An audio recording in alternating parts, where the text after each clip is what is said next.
Hello students, আমরা আগের দিন ফটোলিটি এফেক্ট বা আলোক তড়িৎ ক্রিয়া পড়েছিলাম।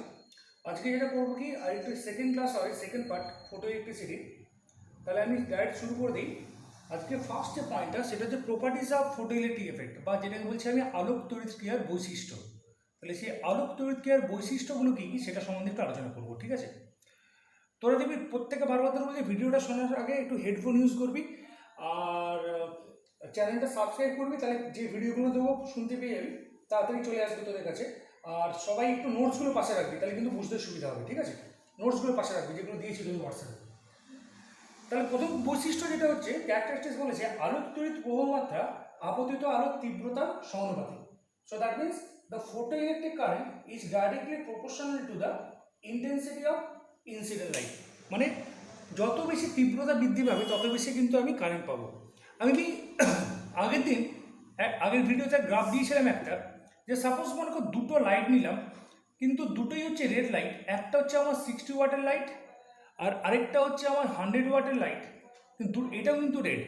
তাহলে আমি আগের দিন সেই যখন আমি বলেছিলাম অ্যাম্পিয়ার ভোল্টেজ ক্যারেক্টারিস্টিক্স কাপ, এটা হচ্ছে ভোল্টেজ আর এইদিকে যখন কারেন্ট, তখন আমি দেখিয়েছিলাম যে এইটা যদি আমি 60 ওয়াটের জন্য কারেন্ট পাই, তাহলে সেম রেড কালারের জন্য যদি আমি 100 ওয়াট যদি দিই, তখন কিন্তু কারেন্টটা বেশি পাই। তাহলে এইটা হচ্ছে তার ফার্স্ট বৈশিষ্ট্য। এবার কথা হচ্ছে কেন আমি, তাহলে এই ক্ষেত্রে কারেন্টটা কত আমার, সাপোজ I1 কারেন্ট, এই ক্ষেত্রে কারেন্টটা কত আমার I2 কারেন্ট, তাহলে obviously I2 greater than I1, কারেন্টের কথা বলছি। তাহলে যত বেশি তীব্রতা যত বেশি হবে তত বেশি কিন্তু কারেন্ট পাবো। এবার কেন বেশি পাবো সেটাকে আমি একটু পরে আইনস্টাইনের ফটো ইলেকট্রিক ইকুয়েশনের মাধ্যমে বোঝাবো। নাম্বার 2 যে বৈশিষ্ট্য যেটা হচ্ছে বলেছে প্রতিটি ধাতুর একটি প্রারম্ভিক কম্পাঙ্ক আছে, এর থেকে কম কম্পাঙ্কের আলো ধাতব পৃষ্ঠে ফেলা হলে কোনো আলোক তড়িৎ প্রবাহমাত্রা পাওয়া যায় না। বিভিন্ন ধাতুর জন্য আলোক তড়িৎ ক্রিয়ার সূচনা কম্পাঙ্ক ভিন্ন হয়। সো দ্যাট মিনস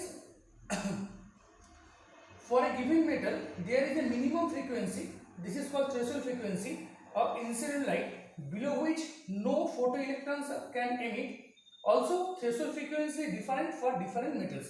আমি আগের ক্লাসে আগেতে বলেছিলাম যে থ্রেশোল্ড ফ্রিকোয়েন্সি বা সূচনা কম্পাঙ্ক কী জিনিস সেটা সম্বন্ধে ডিসকাস করেছিলাম। যদি মনে না থাকে আগের ভিডিওটা একটু দেখে নে। আর বলেছিলাম সোডিয়ামের ক্ষেত্রে যা হবে, জিঙ্কের ক্ষেত্রে যা হবে, প্ল্যাটিনামের ক্ষেত্রে প্রত্যেকে কিন্তু সূচনা কম্পাঙ্ক আলাদা হবে। এটা হচ্ছে আমার সেকেন্ড পয়েন্ট। তাহলে এটাকে বলছে থ্রেশোল্ড ফ্রিকোয়েন্সি বা সূচনা কম্পাঙ্ক। এটা কিন্তু আমি এক্সপ্লেন করবো আইনস্টাইনের আলোক তড়িৎ ক্রিয়ার আলোক তড়িৎ সমীকরণের মাধ্যমে। ওকে, আচ্ছা, এবার থার্ড যে আমাদের পয়েন্ট, যেটা থার্ড যে পয়েন্টটা সেটা সম্বন্ধে একটু বলেছে ফটো ইলেকট্রনগুলির সর্বোচ্চ গতিশক্তি আপতিত আলোর তীব্রতার উপর নির্ভর করে না, বরং আপতিত আলোর কম্পাঙ্ক বাড়ালে ফটো ইলেকট্রনের গতিশক্তি বৃদ্ধি পায়। So that means the maximum velocity or maximum kinetic energy of photo electron is independent of intensity of incident light but depends on the frequency of incident light. তাহলে বলছে যে যত আমি কম্পাঙ্ক বাড়াবো লাইটে তত বেশি কিন্তু তাদের গতিশক্তি বৃদ্ধি পাবে। এটা কি করে বৃদ্ধি পাবে, কেন বৃদ্ধি পাবে, সেটাই কিন্তু আমি একটু পরে আমি বোঝাবো, ঠিক আছে? গতিশক্তি বৃদ্ধি পাবে যদি কম্পাঙ্ক বৃদ্ধি করে। আর তারপর যে পয়েন্টটা বলেছে সেটা বলেছে আলোক তড়িৎ ক্রিয়া একটি তাৎক্ষণিক ঘটনা এবং উষ্ণতা নিরপেক্ষ। So that means photo electric effect is instantaneous and does not depend upon the temperature of the surface. তাহলে এই কথাটা মানে হচ্ছে যে ধর এখন রাত্রি 8টা বাজে, তাহলে এটা ছিল আগের ক্লাসে বলেছিলাম ক্যাথোড, এটা বলেছিলাম অ্যানোড। আলোটা পড়লো দিয়ে সঙ্গে সঙ্গে এখান থেকে কে বেরোবে, ইলেকট্রনটা বেরোবে। তার মানে আমি 8টার সময় যদি লাইটটা যদি ফেলি, তার মানে কিন্তু এটা নয় যে 8:30টার সময় ইলেকট্রনগুলো বেরোবে। যখনই লাইটটা ফেলবো তখনই কিন্তু এখান থেকে ইলেকট্রনটা বেরোবে। ওকে, তাহলে এই হচ্ছে মোটামুটিভাবে আমাদের characteristics of photo electric effect. এবার কথা যেটা হচ্ছে যে এই যে ক্যারেক্টারিস্টিক্সগুলোকে আমরা ব্যাখ্যা করব সেটা হচ্ছে আইনস্টাইনের আলোক তড়িৎ ক্রিয়ার মাধ্যমে। তাহলে আইনস্টাইনের আলোক তড়িৎ ক্রিয়া জানতে হলে কয়েকটা কথা একটু বলি। আইনস্টাইন যে বিজ্ঞানী হেল্প নিয়েছিলেন সেই বিজ্ঞানীর নাম হচ্ছে নিলস বোর। ওকে, উনি প্রথম একটা কথা বলেন যে লাইট হচ্ছে শুধুমাত্র কিন্তু তরঙ্গ নয়, ওর মধ্যে কণাধর্ম দেখা যায়, ওর মধ্যে কণাধর্ম দেখা যায়, ওর মধ্যে কিন্তু পার্টিকেল নেচারও দেখা যায়। আমরা এই কথাটা পড়েছিলাম দেখবি ক্লাস 10-এ যখন ফটোসিনথেসিস বা যেটাকে বলি সালোক সংশ্লেষ পড়েছিলাম, সেখানে পড়েছিলাম ক্রেস্টের চক্র, অন্ধকার দশা, আলোক দশা। সেখানে মনে আছে যখন আলোক দশাতে হয়েছিল কি যে গাছ ট্রি করে কি যে যখন সালোক সংশ্লেষ করে তখন ফোটন কণা, সূর্যলোক থেকে ফোটন কণা, নিলস বোর কিন্তু একই কথা বলেছিল, আলোকে উনি কিন্তু কণা বা পার্টিকেল হিসেবে কিন্তু ইমাজিন করেছিলেন। তাহলে সেই ফোটন কণা আমরা যখন বায়োলজিতে পড়েছি সেখানে পড়েছিলাম adenosine ADP ATP, adenosine diphosphate, adenosine triphosphate. তাহলে সেই কনসেপ্ট অনুসারে নিলস বোর যেটা বলেছিলেন যে আলো কিছুই না, কিছু সংখ্যক কণার হিউজ নাম্বার অফ কণা সমষ্টি, এই প্রতিটা কণাকে বলা হয় ফোটন, প্রতিটা কণাকে বলা হয় ফোটন, ঠিক আছে। এবং এই যে প্রতিটা কণা কিছু পরিমাণ এনার্জি ক্যারি করে সেটা হচ্ছে H proportional to new. H proportional to new বলতে যত বেশি কম্পাঙ্ক বাড়বে তত বেশি কিন্তু এনার্জি বাড়বে। তাহলে আমরা জানি যে সবচেয়ে বেশি কম্পাঙ্ক আর বেগুনি, বে নি আ স হ ক লা, তাহলে সবচেয়ে বেশি হচ্ছে ভায়োলেট বা বেগুনি হচ্ছে সবচেয়ে বেশি কম্পাঙ্ক, তাই জন্য বেগুনি আলো এনার্জি সবচেয়ে বেশি। কিন্তু রেড তার কম্পাঙ্ক সবচেয়ে কম বলে তাই জন্য কি হচ্ছে ওর কিন্তু এনার্জি সবচেয়ে আমার কম। ওকে, এখান থেকে আমরা বলতে পারি একটা প্রপোর্শনাল সাইন নেবো, ই ইকুয়াল টু এইচ নেব। এই এইচটাকে বলছি আমি প্ল্যাঙ্কস ধ্রুবক বা প্ল্যাঙ্কের কনস্ট্যান্ট, যেটাকে বলছি আমরা প্ল্যাঙ্কস কনস্ট্যান্ট।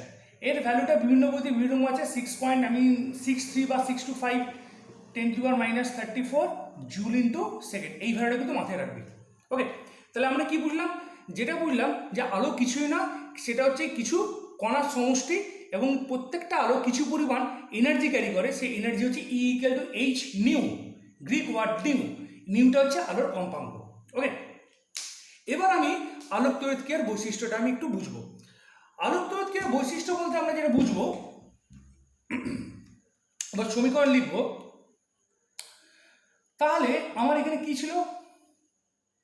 এখানে ছিল ক্যাথোড, এখানে ছিল অ্যানোড, এখানে কার কোটিং ছিল? সাপোজ মনে কর প্রথমে ভিডিওতে বলেছিলাম যে অ্যালকালি মেটাল সোডিয়াম হতে পারে, জিঙ্ক হতে পারে, প্ল্যাটিনাম, আমি সাপোজ ধরলাম সোডিয়ামের কোটিং আছে। তাহলে সোডিয়ামের অ্যাটমিক নাম্বার কত? আমার 11, সেটা আমরা সবাই জানি। সোডিয়ামের অ্যাটমিক নাম্বার কত? আমার 11।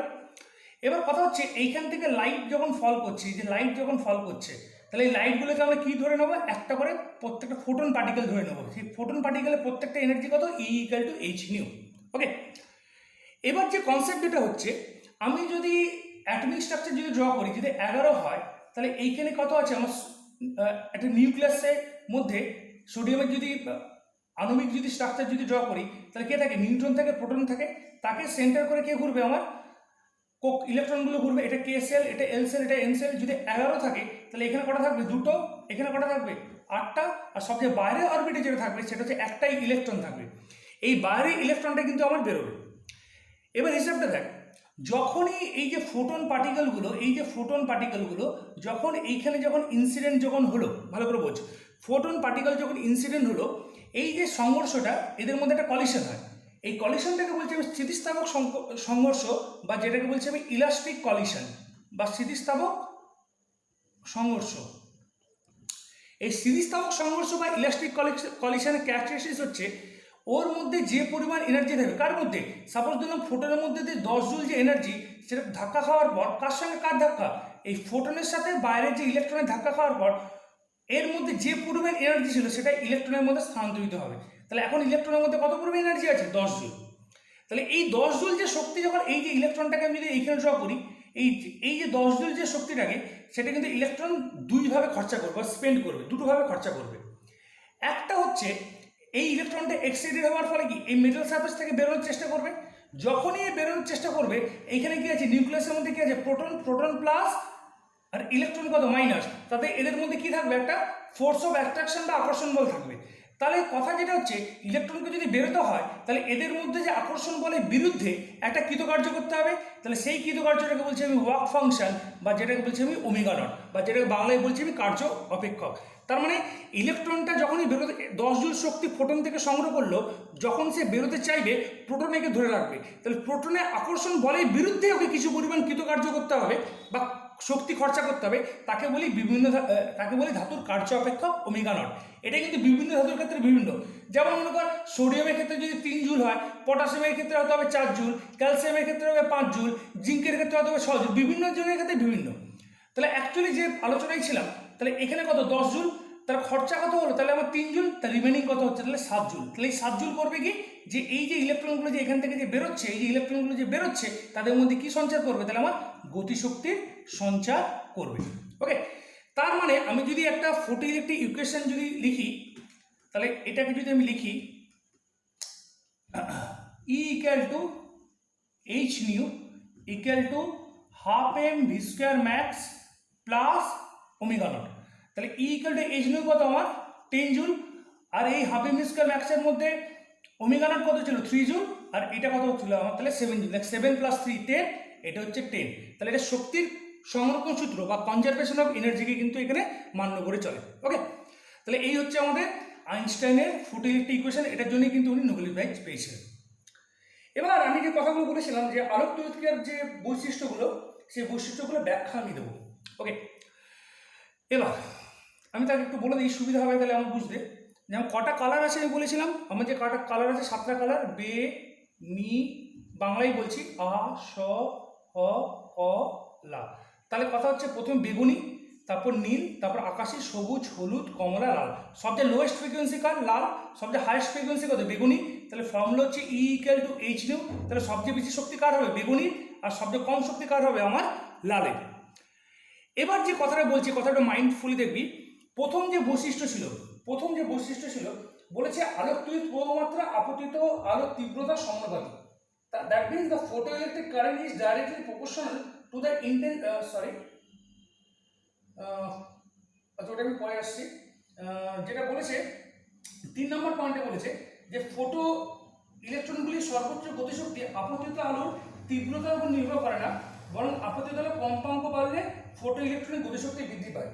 So that means maximum velocity or maximum kinetic of photoelectron is independent of intensity of incident light but depends on the frequency of incident light। মানে কম্পাঙ্ক বাড়লে আমার তাহলে কি হবে, গতিশক্তি বাড়বে। তাহলে সেটা কীরকম, আচ্ছা সাপোজ মনে কর আমি এখন যে এক্সাম্পলটা দিলাম 10 জুলের যে এক্সাম্পলটা দিলাম, সেটা সাপোজ মনে করো যে সবুজের জন্য বা আমার গ্রিনের জন্য, ঠিক আছে।